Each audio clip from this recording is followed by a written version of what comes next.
What is up, you guys? Welcome back to another video. My name is Chris, as always with me. Overstimulated Liam. I'm gonna say he doesn't know who he is today, but apparently he does. His brain just too stimulated. Guess that's what happens when you drink a bunch of pre-workout. But anyway, welcome back to another video. I'm excited to dive in here today. But before I do, I just want to say thank you all. We hit our goal of 10,000 subscribers before the new year. I literally woke up this morning, first thing I did was, did we do it? And there it was. We're actually over 10,000 now. So definitely hit our goal. And that's because of you guys tuning in, subscribing, and being a part of the community, engaging with the videos. A lot of your theories in the comments have been awesome to engage with and see. So just thank you guys. I just want to start that off that way. Super grateful. With that being said, we started a brand new series. We're playing catch up with it right now. We just dropped episodes 1 and 2. You can go check them out. But before you do, or if you have not already, you can go check out these right now. We're doing 3 and 4 of Dexter, Original Sin, Paramount, right? I believe it's Showtime. It's a Showtime original airing on Paramount. And we're back in the world of Dexter. And it's exciting. Let us know what you guys have been thinking of the series so far down in the comments. We're going to dive into the discussion on episodes 3 and 4. Correct me if I'm wrong, but is Showtime now owned by Paramount? I don't know. I'd have to do some research on that. Ask them. You do the research for us. No, appreciate you guys for sure. And yeah, let us know in the comments. Did they buy them out? Are they now part of just a bigger movie conglomerate? Yeah. I mean, it makes sense with the streaming channels and stuff like that, that they would be doing stuff like that, like bundle deals, or maybe it's just a joint venture. We see that all the time in the digital entrepreneur world, right? Yeah, so absolutely. it could just be a joint venture for the specific subscription models. Yeah. So, don't know. Yeah. So I thought that these earrings were going to be way more consequential, right? He takes the trophy from his first kill, his older lady, and then his sister takes them and pawns them off because she needs some money. Thought, oh no, the friend gets them. So based on her age, would she be a milk or a gilk?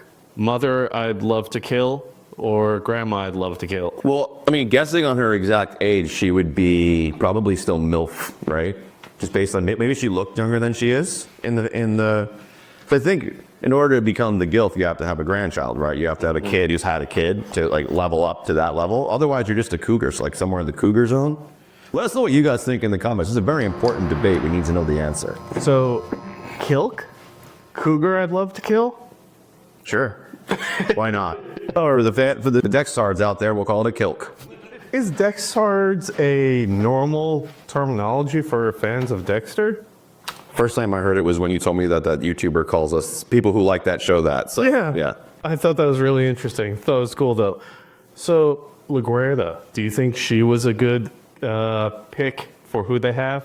I don't know. I mean, she's showing that, you know, that strong female role in a time when like, females were basically not even like a part of the real workforce yet, right? Mm-hmm. And so they definitely weren't respected if they were in that period of time. And so I think she's doing a good job of like showing that strong female lead, but I don't think we've actually seen her in her like her full role yet, right? She's still just a brand new character. So it's hard to say. I think so far, I believe it, but we'll see how it plays out. I don't recall her in the original Dexter series being so much of a climber, like willing to do outcast all the co-workers in favor of her career and leveling up, or is that actually what she's doing in this certain instance? Because she's calling the homicide department out on a whole lot of shit right now.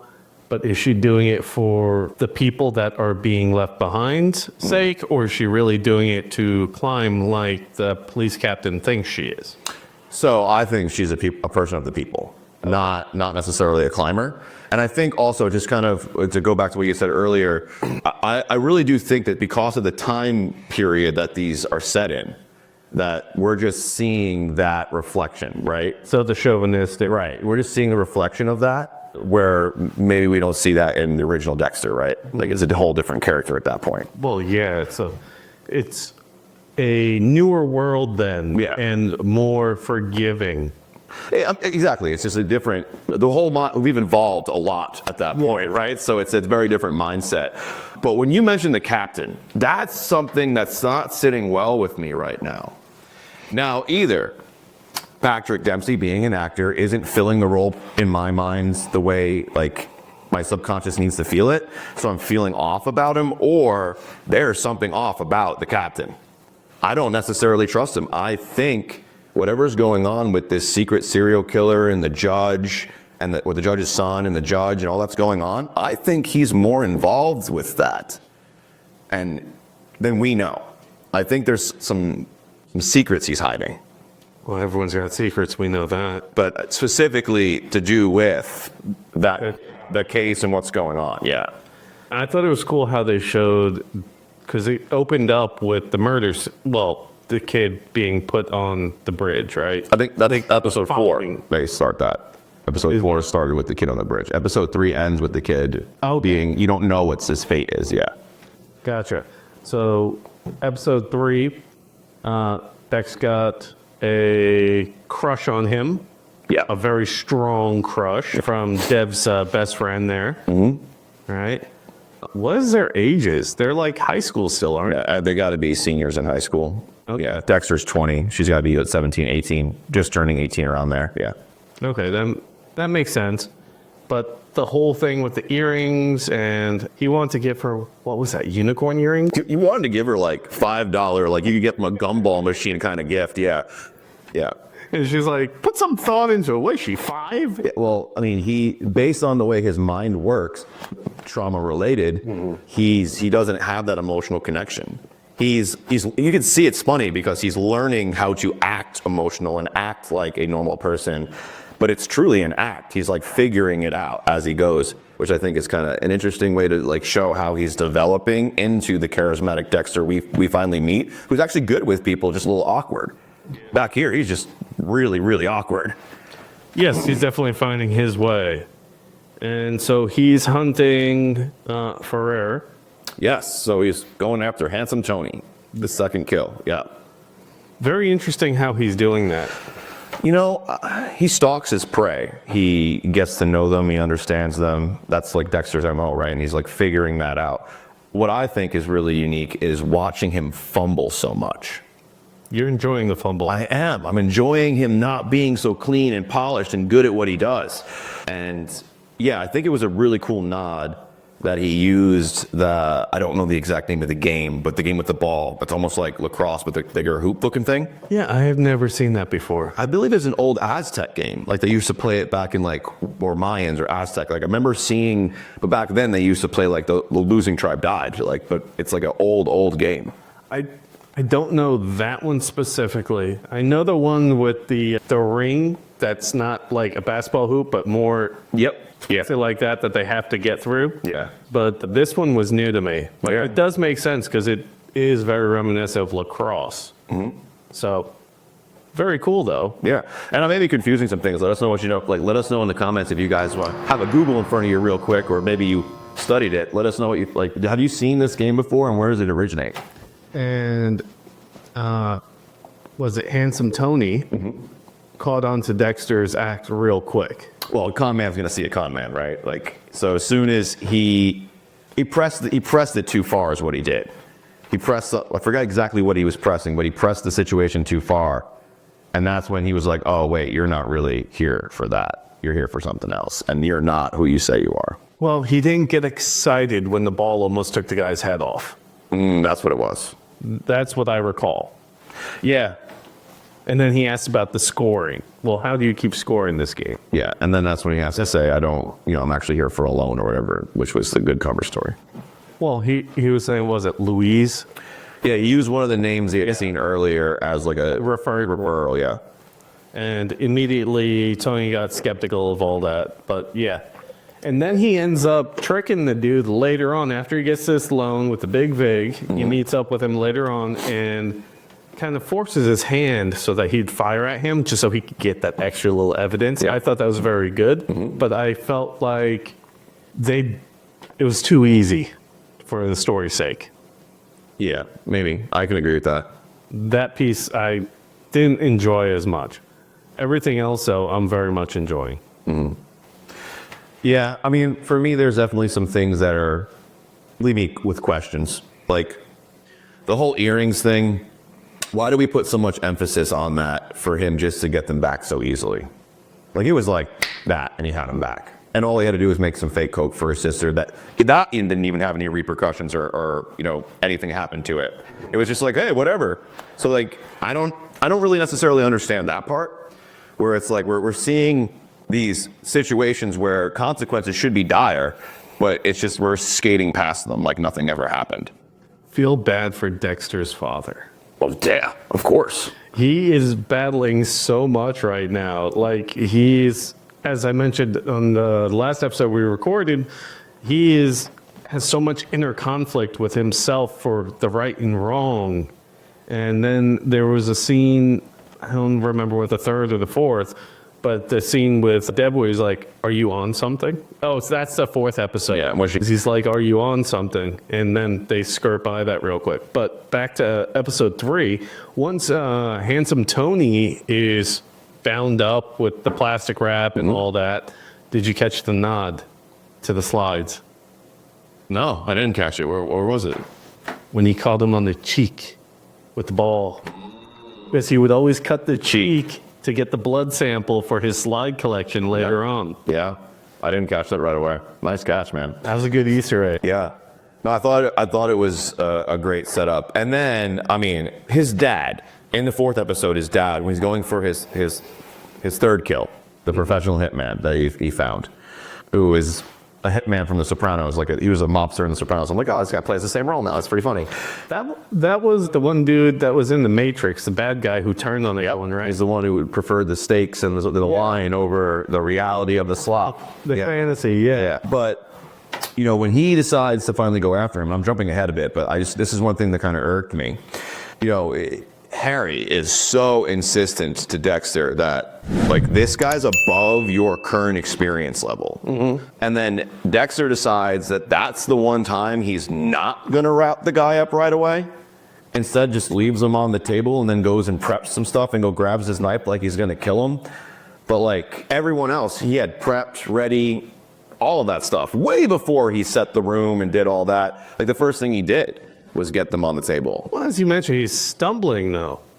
And the whole reason why he had to untie the feet was just to get the pants off. He's going to kill him, and he has a knife in his hand. Cut the fucking pants. Very true, because he did cut the rest of the clothes. The whole scene didn't make any sense to me. The only reason they did it that way was so that he could get away.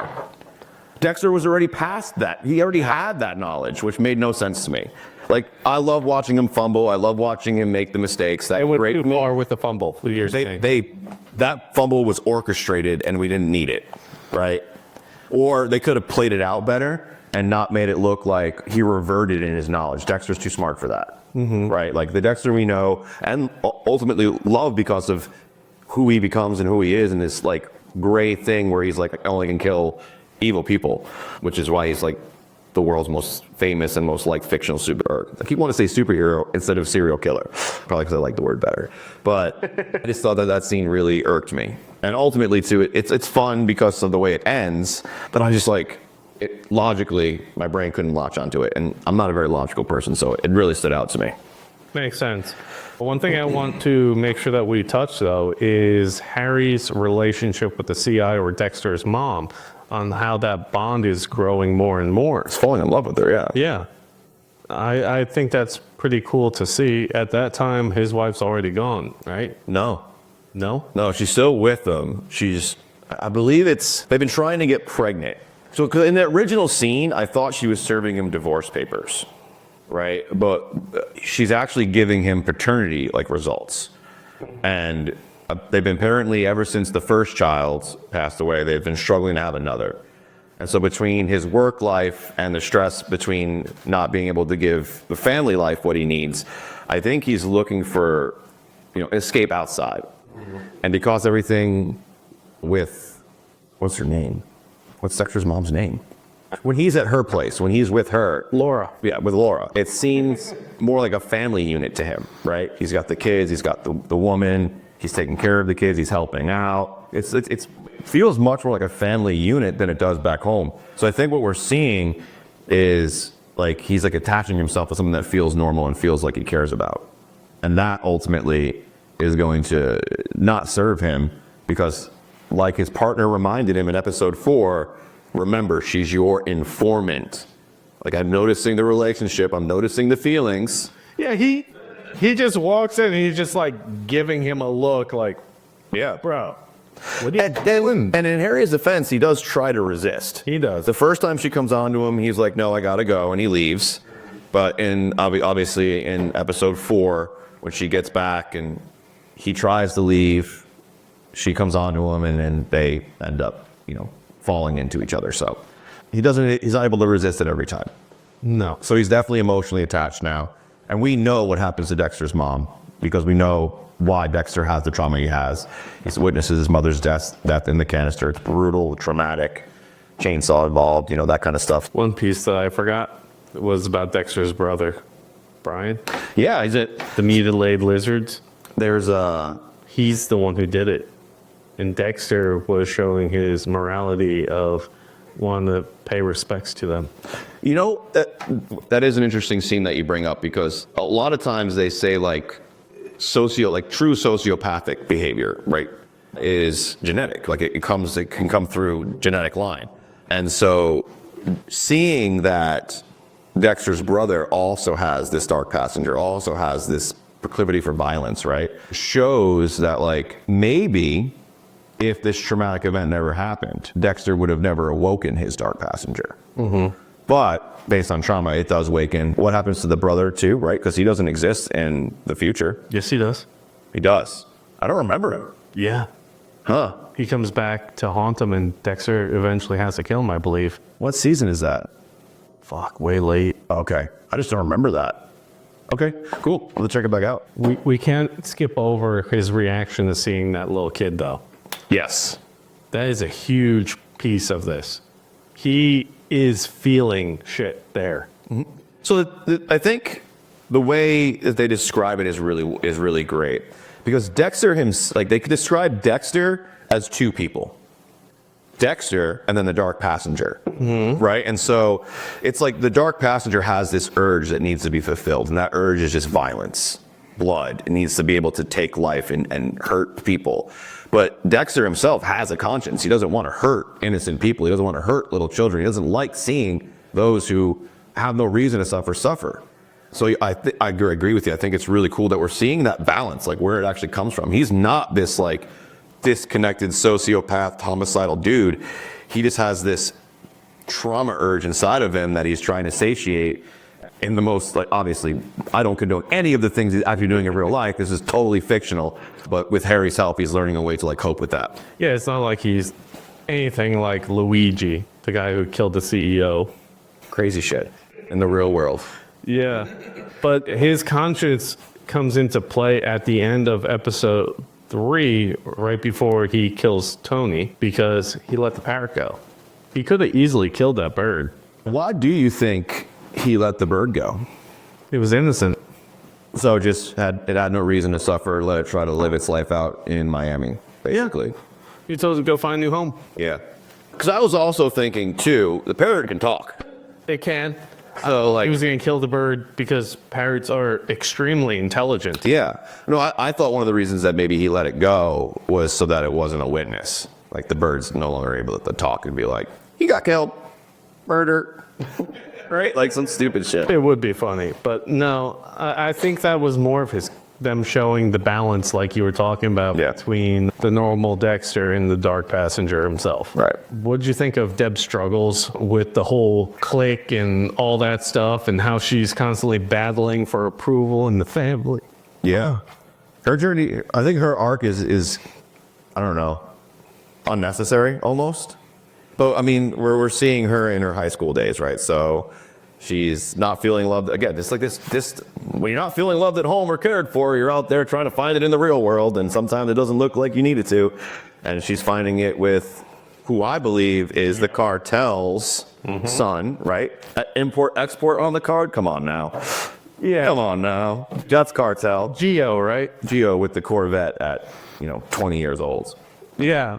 I work with my dad. Come on, and car phone. We're clearly leading down I work for a drug cartel road, and so she's finding love in misguided places. She's going from, even Dexter's like, well, what do you want coke for? You don't do coke. And she's like, no, I don't. But then in the very next episode, she's doing real coke, right? So like we're watching her cascade down.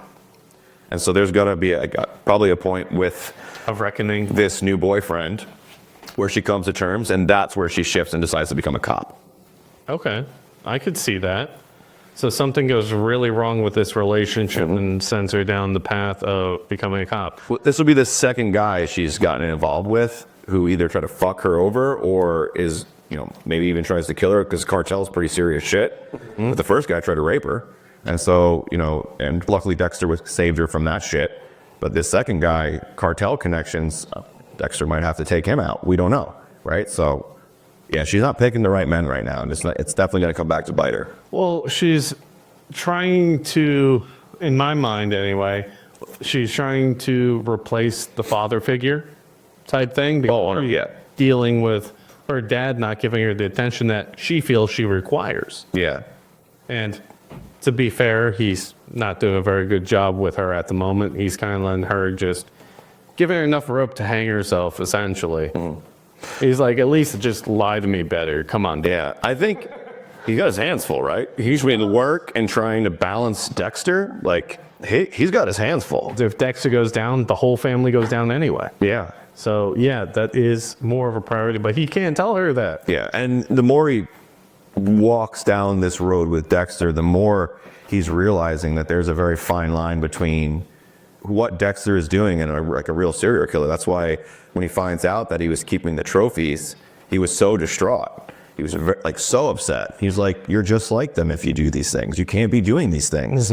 Yeah. You mentioned Deb's storyline that she's not really fulfilling her part in this series right now. Yeah. Or the weak storyline. Which is a shame, but maybe they'll turn it around. Yeah, so, when Dexter, in the beginning of episode 4, Dexter sees that body, and like you mentioned, it was really traumatic for him. Like, you could see that there's like this other side of him, like we were talking about, the dual personalities.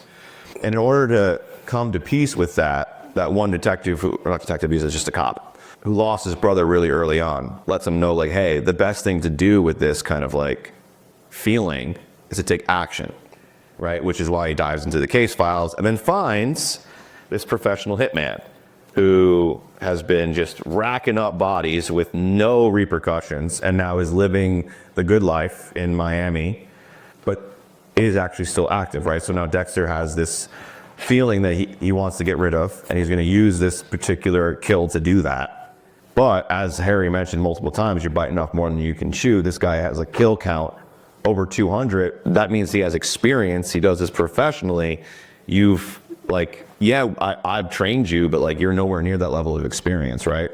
And so we see that play out. Even though it's in the worst possible way, which we already talked about, he gets away. And Dexter loses the satisfaction of getting his third kill. It becomes a manslaughter through car. So I'm interested to see, one, how he goes back and covers all that shit up now. And two, what are the repercussions of getting that close, but not getting to actually do the deed? Oh, you think he's going to act out in some other way? He's been talking about if he doesn't have an outlet, it'll release itself in a strange way. And we might just see an example of that. And he just got himself basically right to climax and never actually got there. He got his blue balls. He's walking around with murder balls right now. Murder balls, nice. That one cop that was telling him to deal with his stuff properly. Clark, I think his name was, but I'm not 100% sure. I was going to ask about the name because I didn't know if that was the younger version of possibly that detective that he blamed the Bay Harbor Butcher thing on. I don't think we've seen him yet. I don't think his character has shown up yet. Yeah. I wasn't sure if that was just like a younger version where he was more innocent or whatever. I'd be really surprised because let us know in the comments. Talking about, right? Yeah, but I don't think that guy was Clark. Yeah, that's why I was asking about the name. I kept looking to figure out the name, and every time they may have said the name, I was like, oh, I wasn't paying attention to the actual name. Yeah, well, I'm drawing a blank. But it might be interesting. Yeah, it might. Yeah, I don't think we've seen that character yet, but I could be wrong. Yeah. Okay. That's a wrap for episodes 3 and 4. So far, I'm actually really enjoying this season. Let us know what you guys thought about it so far down in the comments. Also, let me know, do you guys think that this is kind of like a filler season just for the next Dexter, right, Resurrection? Or are they going to run these simultaneously? I know we talked about it a little bit last episode, but I'm interested to see what you guys think. I'm really enjoying it, and I hope they don't just take it away. So if you guys are enjoying it, we actually reviewed episodes 1 and 2. We're going to create a complete playlist. You can check it out right here. We're also still reviewing Silo every Friday, so you can check out that playlist down here. There's also some other videos you might like right above here. And as always, we appreciate you guys subscribing and hitting that notification bell so you never miss another video. And we'll see you guys on the next video. Peace. Find the strength hiding in each battle scar. You're not who you were, you've already come far.